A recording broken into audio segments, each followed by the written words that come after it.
folks? Welcome to another episode of Boxing Rampage, episode 39. I'm your host, JC, accompanied by Blacko right here. And we are back. We are back after a long hiatus and dealing with elements outside of our control, because you know what it is, man. Look, no point in even putting up an episode last week, man, because if I was online and I was reading all this shit for the Mayweather Mcgregor fight, I was like, no one's gonna even look at this video. So you might as well. I told Flapper, I was like, hey man, there's no reason for us to even put up a video, because at this point it's not even gonna get viewed, and rightfully so. I mean, but now everything has happened. We got a lot to discuss today. We're just gonna freestyle it today. Honestly, there's so many things running through my head. So once, obviously at this point I don't know, but once we make the video, then we'll go ahead and we'll kind of I'll title everything and do everything. But pretty much, what do you want to start, man? What do you want to discuss? What's on your mind? Before we go, this episode is brought to you by beer. Do you want to say what it is? But cheers. Nah, let's talk about Mcgregor Mayweather. Mayweather Mcgregor. However you want to. Oh my God. I gotta say, I was pleased with the outcome. I was not impressed. I underestimated Mcgregor, how he was going to take the fight. And I kind of underestimated Floyd as well, because I thought Floyd was going to go with a defensive style. As far as that fight in particular, I liked it. I thought the stoppage was good. Floyd, obviously a smart guy. There's things I see in Floyd Mayweather that tell me this is it for him. The way I saw that fight, I kind of saw the way I saw Pacquiao with Jeff Horn. Mayweather, his speed or his reflexes were a lot slower. Watching the fight, and I had a couple beers in me, I even saw his reflexes slow. I saw Mayweather miss looping shots, which for him that's real rare. But I was like, man, Floyd missing looping shots, like that's some shit. Like it just, you can see it. Like this is not the same guy we know. He was still tight. He was very smart in the ring what he did, but I just knew he was a bit slower. And Conor McGregor, not to say he's a better boxer, but athletically he was a lot better. At times I know he got behind them when he was humping them and doing that little gorilla punch on his head. He was like, hello, McFly, anybody home? Thick McFly, thick. That's what he was doing. But what are your thoughts on it? Anything? How do you think it was a good fight? Like overall, forget about, do you think the production? Yeah, I mean, if I'm thinking the fight as a WWE event, it was great. I enjoyed it. It was fun. Yeah, I agree. But that's what it was. It was a WWE event. It was a novelty fight. It was created. I mean, you got people out there talking about that McGregor did better than this and then. Listen, there's something called style of boxing. If y'all styles make fights, man. If y'all go to the Mayweather Maidana Part 1, Mayweather Maidana Part 2, see a different style, right? He choose different style. Mayweather Castillo 1, Mayweather Castillo 2, different style. Leonard versus. Are you talking about the style that he reason? used? Yeah, I think one of the arguments being made now is that it was on ESPN's First Take. They were saying that McGregor landed more punches on Mayweather than any of his opponents, and I agree with you. Yeah, the style made up was because he was coming forward. I mean, that's what I'm saying. When you're more defensive, and many times a lot of boxers like to be defensive. They're waiting for the punch to counter off of that shot. In this fight, Mayweather at no point in the fight, I mean, correct me if I'm wrong, but that's the way I recall it. I only saw the fight once. At no point in the fight was he on his back foot, and at no point in the fight was he being walked down by this guy. Pretty much he was either on the center of the ring, giving different angles, or he was literally walking down the bigger guy, McGregor. So doing that, you're just not going to go forward and not throw punches. He had to be the one to engage. And granted, if he was throwing punches, he was going to miss punches. But here's another interesting fact. If you look at the fight, he still had a 53% connect rate, which shows that more than half of his punches landed. Although McGregor landed that much, as we say, but those punches look like patty cake punches. Like, they didn't have no mustard on those shots. Some of them maybe did, but at no point, like, even the video with Malignaggi where he got his head rocked back, did you even see Mayweather get hit like that the whole fight? That's what I'm saying. Like, he was landing, but none of the shots had pep on them. But I don't believe in that statistic. I think the reason McGregor was so successful in that, I think it's a style. Since he came forward, he has to be the first to initiate. So if he was first to initiate, all McGregor has to do is wait for the shot and counter off of it. So if he's just countering off his shots, it's a lot easier for him to have a higher connect percentage, because Floyd doesn't have to be have to have fast reflexes. You just have to know when to go in and capitalize off of an opening. Yeah, you don't really saw Mayweather on the shoulder roll, none of that stuff, or moving back, never. So this is the thing. People gotta understand that you can't compare oranges to apples. McGregor looked it better because Mayweather wanted it to, and he said it. This is the thing. The thing about Mayweather is that usually he said, "Yeah, I'm gonna go for the knockout. I'm gonna do this. I'm gonna make it exciting," and he never does. Cause why? Cause he knows historically he's been like that. His opponent is dangerous. This time the opponent is not dangerous. They don't respect him at all. Exactly. So he didn't respect him at all, and he chose to fight coming forward. He didn't even cut the ring. Like, this is one of the most athletic fighters of our generation. He didn't even cut the ring. Like, that's how much it tells you that he doesn't respect McGregor.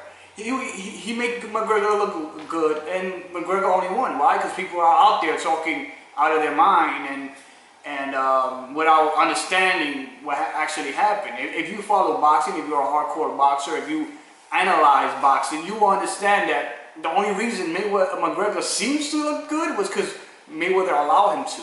And he said at the end of the fight, that was my game plan, get him tired. And the only way you will get a person tired is either by getting them to the body or allowing them to punch a lot. So eventually, if you throw all those punches, some of them are gonna land. Like, if you compare the other fight in the other side of the channels, look at Cotto. How many punches he threw and how many punches he landed. But you know, because he had a higher connect percentage though. So people don't understand none of this stuff. It's ridiculous. It's the same thing with the whole 6.5 million pay-per-view buys.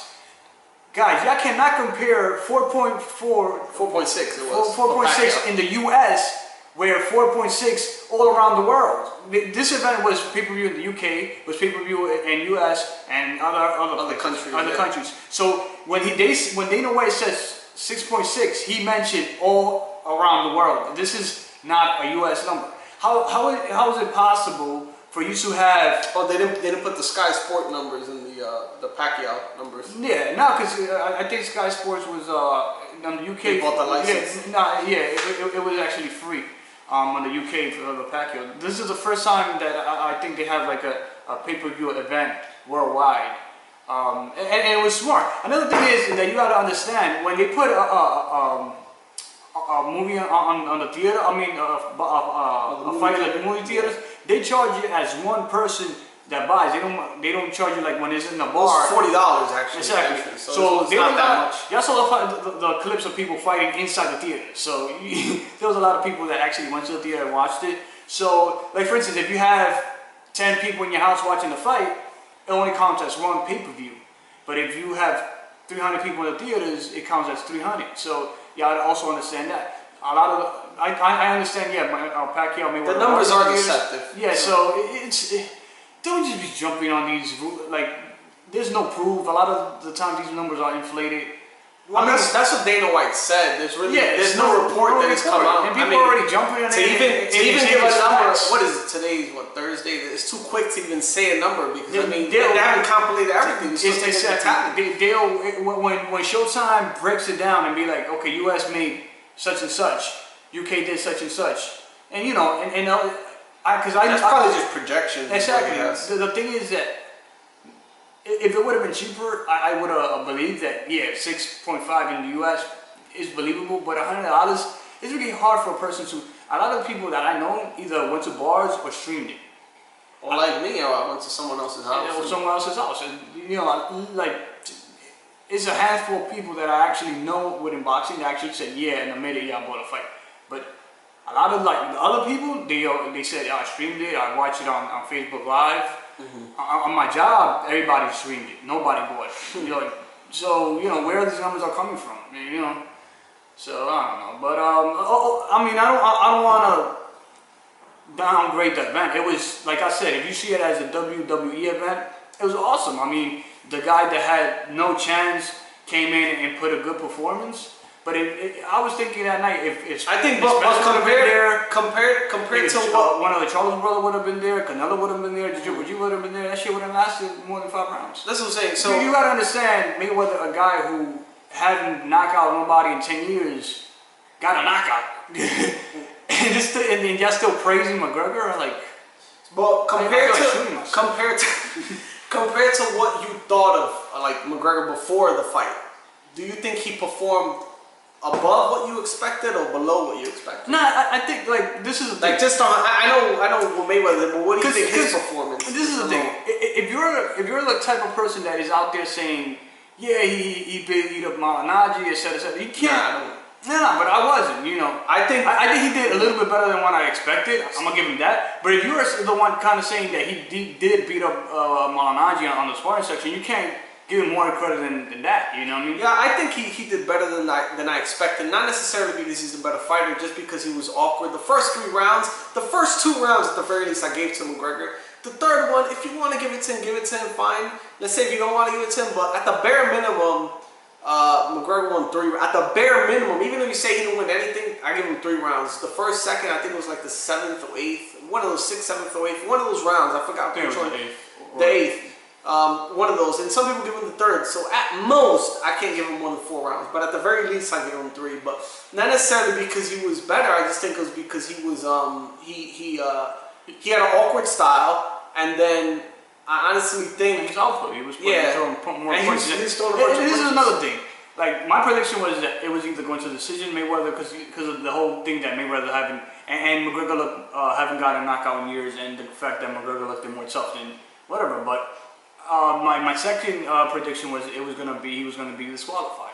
The referee had enough to disqualify him, but he didn't want to. They was like, this motherfucker can't fucking punch him. On another note, we'll get to that later, but they should have disqualified the Devontae Davis fight. Yeah, but he should at least take out a point out of McGregor. He kept punching Mayweather behind the head. Those rabbit punches. Like OD, and that little patty thing. Remember when Crawford was doing it to Diaz? That he got, this ref didn't say shit. Like, it seemed like everything was set up. Like when I was watching, like, this shit like a WWE event. But you know what I mean? Hey, it is what it is. I still enjoy it. I'm not gonna take a lot of steam out of the fight. It was a great event. Was it worth $100? No, it's not worth $100. But it was a good event. Like, this was like watching my Donna Mayweather won. Which was awesome. It was really good to watch. It was pleasing to the eye. But it did better than expected. Exactly. But to be hyping it like people are, I mean. It should have done great. It should have at least beat Mayweather, Manny Pacquiao numbers. Why? Because you have 2 worlds colliding.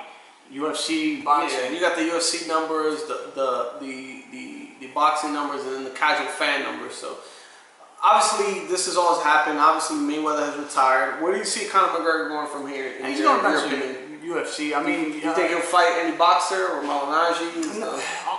Unless they're going to generate big numbers. Like, the only fighter... I don't think they'll do as much as this, but I think if you do the dollars and you start, like, counting cents, because I think, I read somewhere online, he called out Nate Diaz again, but if you start analyzing, like, the numbers, I think the Malinaji thing will probably work out better. If he waits too long for that fight, it's not even worth it. I think if he doesn't do it by this year, there's no point. but against Malinaji, let's say what's the most they could generate pay-per-view wise? Yeah, but no, I'm not saying they can't, but I think like compared to other fights he has on the horizon, it's probably... But let me get to this. Like, if you fight the winner of Canelo Triple G... Oh, hell no, that's a lie.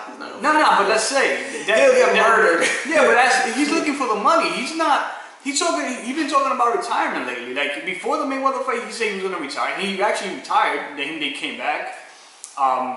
And then there's some real killers in the UFC right exactly. now. He'd rather get, trying to cash out. Punch around in a ring and cash out millions, 30 million. Like, let's say if they offer him 30 million for a Triple G or even a Canelo fight, he would take it. Why not, right? But I think with the Malinaji thing, he probably do better off.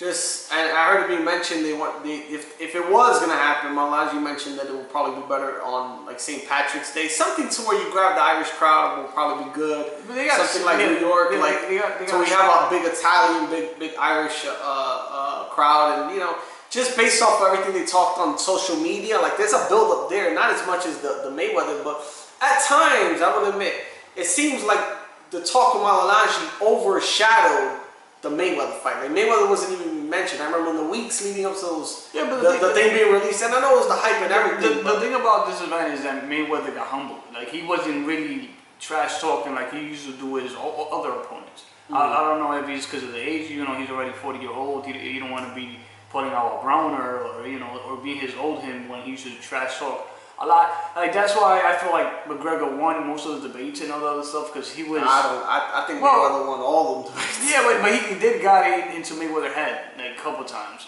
and but I don't know. It's not much of. I think Floyd got and the reason I felt that is because he said a lot of things that were like really true. I don't think overall, like if you look at it, but there were times Mayweather said stuff like about him tapping out in the UFC. Like I felt that bothered him. I looked at McGregor's face and was like, man, he looked like he just swallowed a fucking piece of sandpaper. Like he that part when he said, "Hey, Dana White, we've been doing this for years. We've been using these." What do you call them, white mans, or he called them something, and doing whatever we want with them. Like saying that as a promoter, he would do basically the promoter relationship with the fighter, exactly kind of thing. We've been doing this for years, kind of thing. So basically saying that Dana was using McGregor kind of. But I also think, I mean, I would really like to see that fight with Malignaggi. I think it would do well because Malignaggi talks crap, and one of the reasons Malignaggi doesn't have that platform is obviously he's not the biggest puncher, but it's sellable. Paulie's he got knocked out in his last fight against Eglinton, and then this guy coming off a loss. But they're both coming off of losses. It's something that you can still sell. I mean, yeah. Not competitively, and I agree with you. I don't think it's going to be like that competitive type. This is a cash grab. Yeah, it's a cash grab. I think it'll be competitive. I think probably Conor McGregor could beat Malignaggi. Why? Malignaggi he was out of shape. No, he's a natural 140 pounder. He don't have power. And yeah, he might have enough technique to probably outbox McGregor, but this is the thing. You saw how big he was against Mayweather? I don't think that McGregor will beat Malignaggi, but I clearly I can see Malignaggi getting robbed. Like they did against Adrian Broner. Hell yeah. That's why I think he'd take the fight, because I think he'll make the fight, but they'll just rob him. What was Malignaggi going to do? He doesn't have to stop like that. Unless Malignaggi knocks him out, and I don't even know if that's possible. Like, I don't know how both guys punch. Compared to Malignaggi and Mayweather, who punches harder, I don't know. But if I look at something like that, like I don't know how it would fare out. Malignaggi will be probably around 150, 60 pounds max on fight night. And McGregor will be like 175. It's ridiculous. I even noticed as soon as they step in the ring, I'm like, wow, McGregor. And that's another thing that made the fight exciting. McGregor was way bigger than he was huge. He was like a giant. Mayweather. But overall, I mean, at least they put up a show for the fans, which was great. And I really enjoyed it, man. I mean, I can't. If I would have paid $100, I probably wouldn't have been that happy about it, because I was actually thinking that Mayweather was going to come and just run through him. But he made it exciting. He made it somewhat entertaining. Yeah, because that's the thing. I mean, if he would have fought him like he fought Pacquiao, he fought Maidana in the last fight. Very defensive, yeah. It would have been boring. But he was coming forward, so you really couldn't say anything. You can't really complain about Mayweather. He did what he said he was going to do. He was going to engage. That's what I'm saying. It's not like, oh my God, I was excited, but I think it was a thing. So like, okay, he did what he's gonna do. It stopped the knockout, but you know. Yeah, I was in the edge of my seat, but yeah, it was actually fun to watch. I'm not gonna front. All right, so I guess we're done discussing this topic. We're gonna come back and probably discuss the undercard or other topics, but stay tuned, guys. Okay. All right, Boxing Rampage. See you soon. Next segment.